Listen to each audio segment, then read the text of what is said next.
Robert Fico mimoriadne telefonoval s predsedom Európskej rady Kostom kvôli Zelenskému.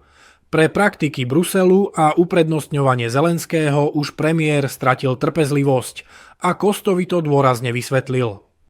Ak nechcete, aby vám ďalšie zaujímavé video ušlo, odoberajte kanál Politika Online.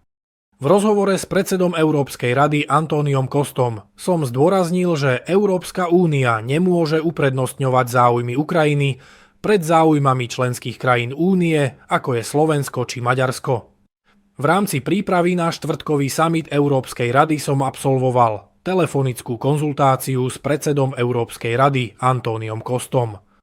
Oceňujem, že podstatnú časť z takmer 3/4-hodinového rozhovoru sme venovali otázke znovu obnovenia prevádzky ropovodu Družba na ukrajinskom území.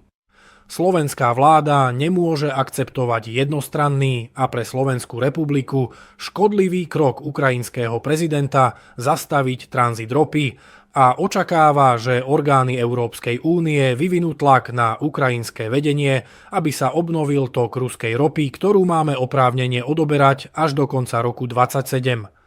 Predsedovi Európskej rady som zdôraznil, že orgány únie nemôžu uprednostňovať záujmy nečlenského štátu únie, Ukrajiny, pred riadnymi členmi.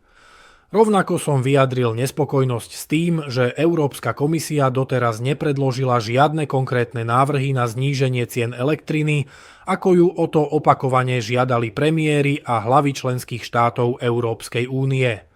Ako sa môže stať, že v situácii, kedy prezident Zelenský potrebuje Európsku úniu a jej orgány ako sol, keď stále pýta peniaze a domáha sa európskej perspektívy, Európska komisia nevie presadiť ani len misiu inšpekčného tímu, aby zistil, či vôbec došlo k poškodeniu ropovodu Družba a čo treba urobiť na jeho sprevádzkovanie.